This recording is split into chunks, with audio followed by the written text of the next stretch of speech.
कब आपने करना है, कितना करना है, कैसे करना है, वो एरियाज जहाँ पे आपने रिस्क आइडेंटिफाई किए हुए, that has to be noted down in the audit plan. कौन सी आइटम करनी है, कितनी आइटम करनी है, वॉल्यूम कितना होगा, किस तरह से करनी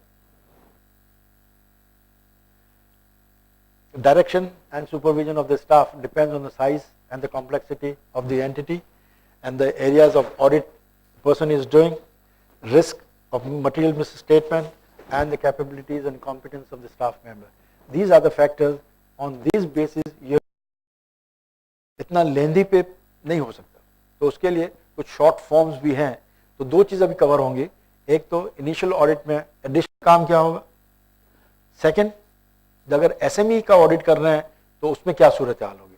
ठीक है, ये दो चीजें हमने करनी है। और इरफान previously reported money. ठीक है, so for that you need to perform certain procedures कि आपको क्लाइंट के बारे में, उनकी मैनेजमेंट की इंटेलेक्चुअल बैकग्राउंड देखनी पड़ेगी to ensure competent enough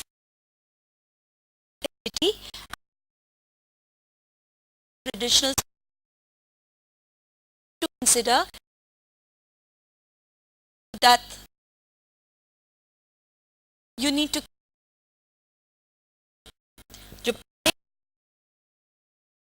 communicate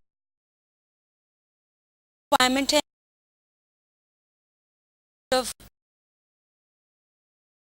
any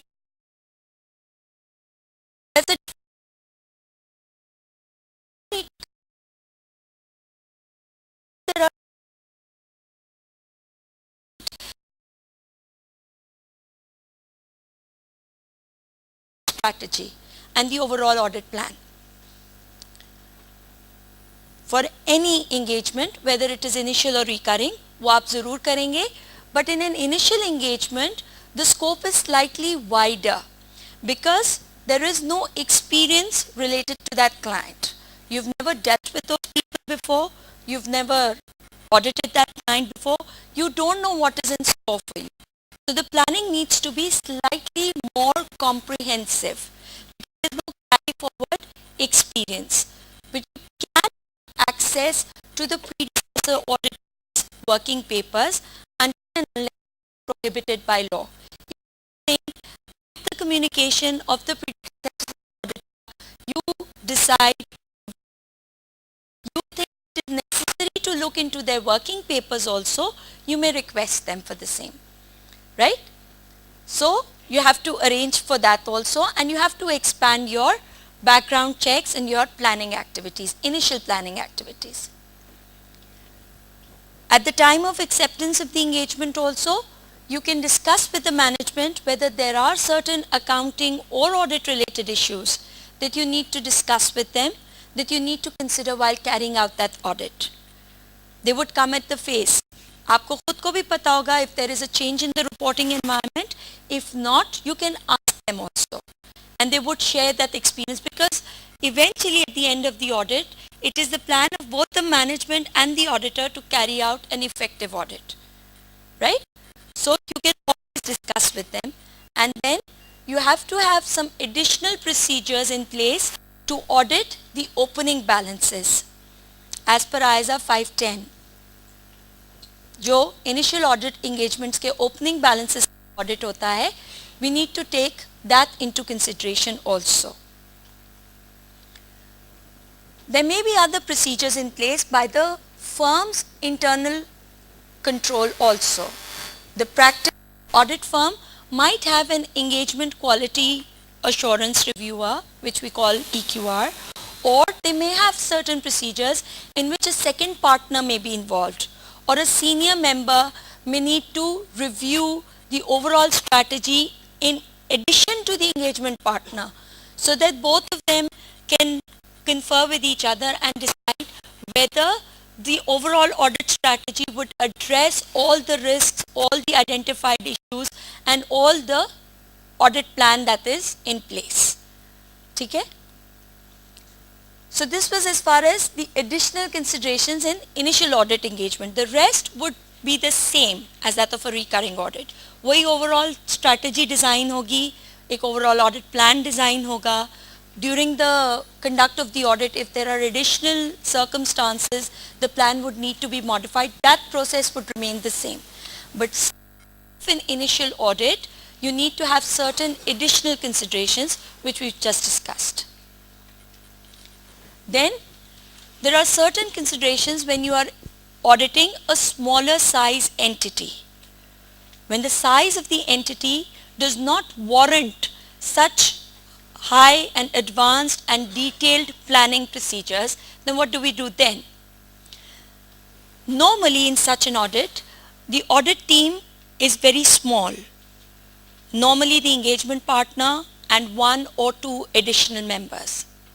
In that case, there is no issue of coordination in the staff because the engagement partner would be involved at all stages of the audit and it is easier to communicate. So that area is dealt with. But there are certain disadvantages of such an audit also.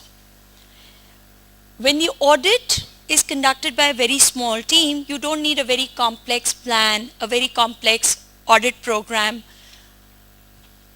A small, brief memorandum is sufficient, which would be designed, which would be a proper documentation, a complete documentation of the overall audit plan, the strategy, the materiality. You do not need different documents for all these things. You can document it in one whole memorandum for the partner's review. It can also be carried forward from previous year's summary memorandum. जो last year का ASM होगा, आप उसको भी carry forward कर सकते हैं, उसमें changes ले आएं due to current environment, due to current reporting requirements. आप additional information उसमें add करके, update करके भी उसे इस्तेमाल कर सकते हैं, ठीक है? And if the audit is being carried out by the engagement partner himself, then there is no question of a supervision or a review of the work, क्योंकि वो खुद ही काम कर रहा है, तो वो अपने काम को खुद तो review नहीं करेगा. मगर उसमें problem ये है कि there can be a complex issue or an area of judgment for which he might need certain advice or certain conference. He need to confer with somebody, to discuss it with somebody. Since he is the person engaged on the audit, he can discuss it with himself. So what he can do is, if he's a sole practitioner, if it is a partnership, you can confer with other partners.